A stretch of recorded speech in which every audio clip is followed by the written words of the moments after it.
Well, I think U.S. China relations are at their worst point in living memory for a number of decades, probably since the 1970s.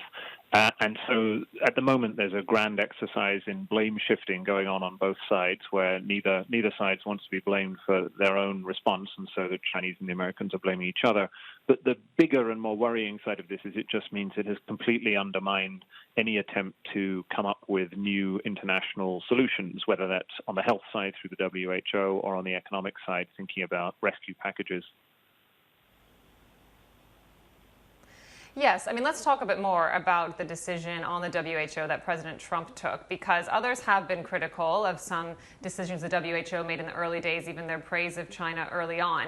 But what does this move about withdrawing funding to the WHO say about the future of international collaboration on the pandemic?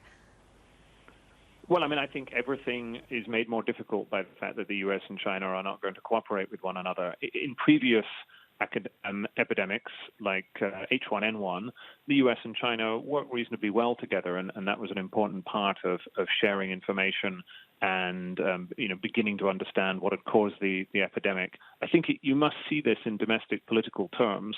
Trump, with the American economy going to collapse over the rest of this year, is facing a hell of a battle for re-election, and it's pretty clear from the tone that he is going to run an anti-Chinese nationalist campaign. So the risk, I think, is that as the election season hots up, the kind of steps he took with the WHO are only really the beginning of what we might see.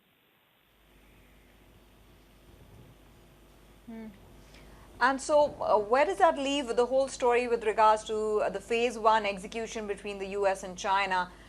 If indeed, once we come out of this issue, or once the dust settles on the COVID-19 crisis, James, there is a revisit as far as the trade relations are concerned between the two nations?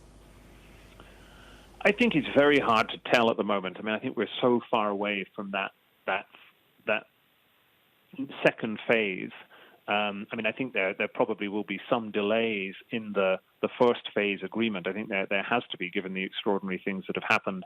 But I mean, I think in a sense that whenever this ends, and it could be years away, that they'll have to start effectively from scratch. So I think I wouldn't even think about it in terms of phase one and phase two anymore. I mean, I think we're in a completely different ballgame now. Hi, I'm Emily Tan, and thanks for watching CNBC. You can check out more of our videos by clicking on the boxes on the screen, and don't forget to subscribe to the channel for more. Thanks for watching.